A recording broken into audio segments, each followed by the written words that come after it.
On a vu, il y en a plein qui ont été à Kanchanaburi par des minivans qui ne savaient pas qu'il y avait des trains. Je ne sais pas si c'est beaucoup plus cher, mais nous on a payé 100 bahts et il y a 2 trains qui partent par jour. Un à 7h55, un à 13h55 de la gare de Thonburi à Bangkok. Et franchement c'est hyper simple, donc je pense que c'est une meilleure, une meilleure alternative. Et juste en face de la gare, il y a plein de trucs, tu peux acheter des snacks. C'est trop stylé, c'est comme des barquettes avec voilà la bouffe et tout. On va vous filmer si on passe par des paysages trop cool.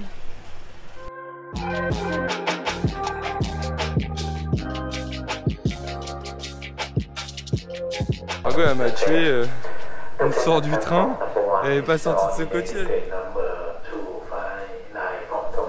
Elle est sortie là-bas. Et elle était partie sur le trail, la folle.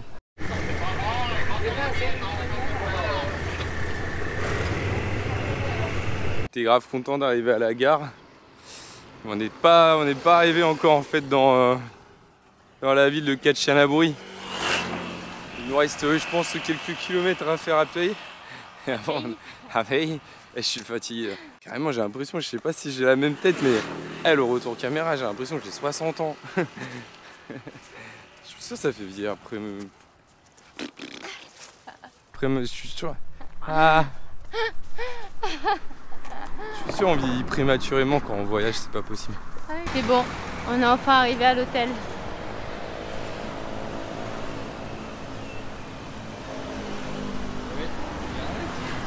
Faut un peu de rafraîchissement, mais je pense qu'à l'intérieur ça doit être sympa. Je sais même pas quelle heure il est, mais il fait déjà jour. Je crois qu'il doit être 6h30, un truc comme ça. Réveil complicado, on doit aller, je sais plus où, dans la forêt. On doit aller où déjà? On doit aller où? Arawan.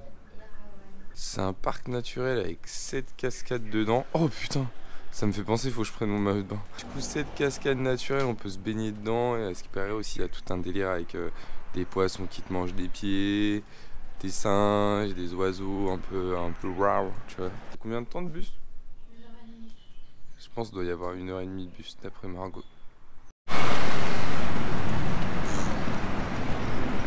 On est arrivé à la bus station, sauf que c'était pas la bus station, c'était la train station. Du coup on n'a pas vu de bus et là on essaie de marcher au terminal qui est plus dans le centre de la ville, mais du coup on était sorti de la ville, donc là on est obligé de re-rentrer dans le centre. Donc on s'est levé pour rien. Et on va essayer de se rattraper, là on va direction à l'autre bus et on va voir ça, on vous dit. Mais si on y arrive, on a un tips pour vous, faut pas aller à la train station.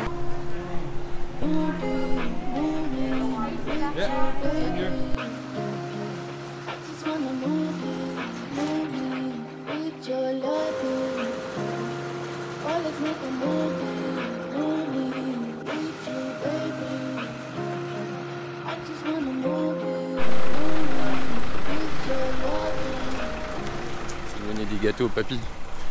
On est en train de se faire un réseau. On est arrivé aux cascades d'Arawan. On a pris le bus pendant 1h30. C'était trop cool. C'est une expérience en soi. On avait vu, on pouvait louer des scouts. Mais là, pour 50 bahts, ils viennent à la gare du bus. Parce que nous, on s'est fait avoir, on a été à la gare du train. Nous, on conseille de ouf de prendre ce bus. Parce que les cascades, je pense, ça va être un truc de ouf. Mais additionné à l'expérience du bus, la journée commence très bien. Par contre, vous attendez pas à une jungle luxuriante façon hippie bande de bâtards, tu vois. C'est plus ambiance petite route en béton.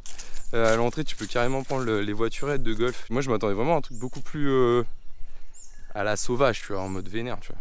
Moi, je m'étais un peu renseignée, je savais que c'était une route et Mathias, quand on est arrivé, il a voulu se poser, prendre le plan, essayer de planifier un peu notre expédition en dehors des sentiers battus. Après, il a vu qu'il n'y avait qu'une route bétonnée. Il y a une route. Et en plus, il te donne une carte à l'accueil et tout. Moi, j'étais en mode putain, il y a une carte. Je vois, il y a des photos partout. Je me suis dit, ouais, mais ça va être un truc de ouf. Il va falloir se prendre des petits chemins et tout. Il y a une route sur Google Maps. Il y a une route, en fait, il y a la 4G ici. En fait, c'est pas du tout la jungle. On sait pas, Ned. On sait pas. On sait pas. Peut-être qu'il y aura des araignées, peut-être. Peut-être qu'il y aura des serpents, peut-être qu'il y aura des trucs. Il y aura des crocodiles. Moi, je veux voir un crocodile. On vous tient au courant. Ah, il y a une araignée.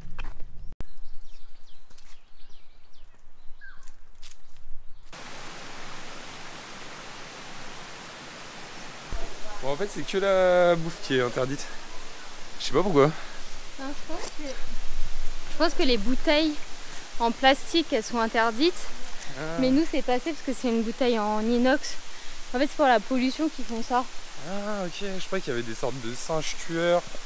Et s'ils voyaient que t'avais un truc genre Kit Kat ou autre sucré, ils allaient te buter. On a 7 niveaux à monter. 7 levels. Au level 2, je suis déjà en PLS. Et là, on voit, on passe le level 3. Et en fait, plus le level il est haut, plus c'est intense. Et là, la vie, il y a tellement d'escaliers. Je me dis, le level 7, si au level 3 c'est chaud comme ça, on va être en PLS, hein, je reviens sur tout ce que je viens de dire. En plus, ils peuvent même pas venir comme ça avec leur voiture là de golf. C'est des escaliers, je comprends pas en fait.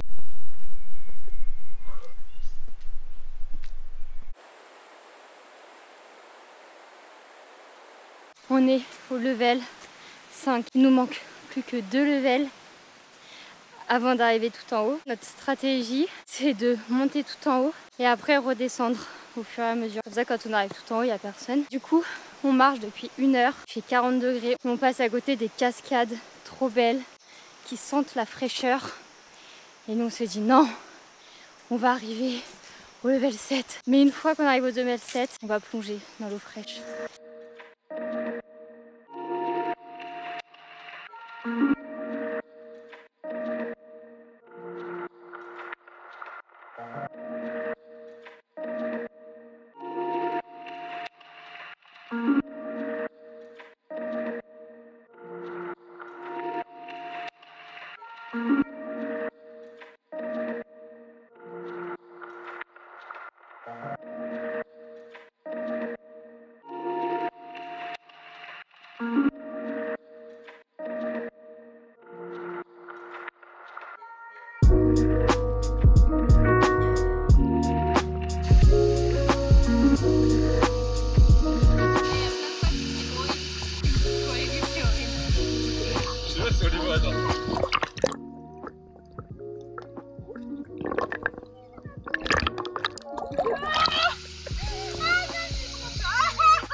C'est trop bien. Ça m'a ouvert l'appétit aussi. Par contre, il y a là les poissons qui te bouffent. Et il y en a, mais genre sans mentir, ils font la taille de ma tête en hauteur, tu vois. Genre, ils sont énormes. Et j'ai une très grande tête. Ah, donc à part les poissons qui te bouffent tout le temps, parfois c'est un peu chiant, tu vois. Ceux qui te bouffent pas que les pieds, hein. Moi, ils me bouffaient genre les fesses, les genoux. Genre, ils s'attaquent à l'entièreté de ton corps. Et c'est pas en mode, ils te disent en mode, je peux te manger un petit peu. C'est ils arrivent avec tous leurs potes. Donc là, on a fait la cascade au level 7, donc la plus haute. Mais franchement, elle vaut le coup, elle est trop belle. L'eau, elle est transparente.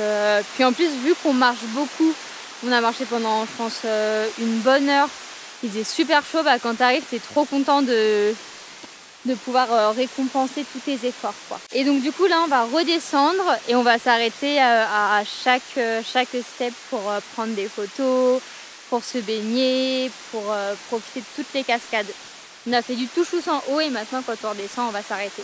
Ça va être trop bien. Franchement, je pense qu'avec Mathias, on est d'accord, c'est l'une de nos meilleures activités depuis qu'on est arrivé en Thaïlande, tellement que c'est beau. Moi, c'est ma plus belle cascade de ma vie.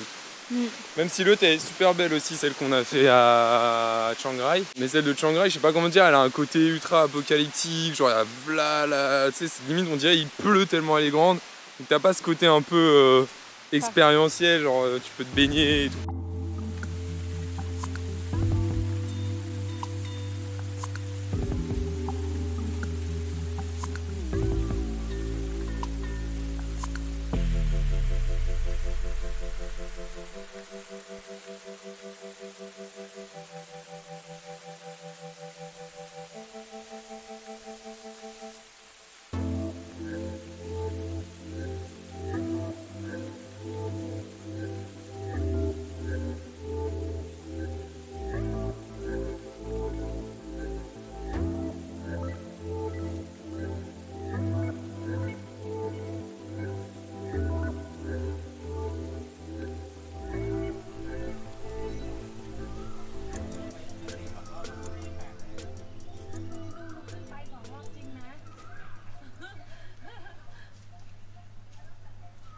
On a trouvé un petit hôtel sur Booking.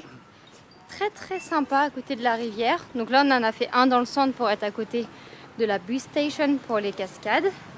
Et là on change et on va plus à côté de la rivière que Quay. Donc on vous dira celui qu'on a préféré.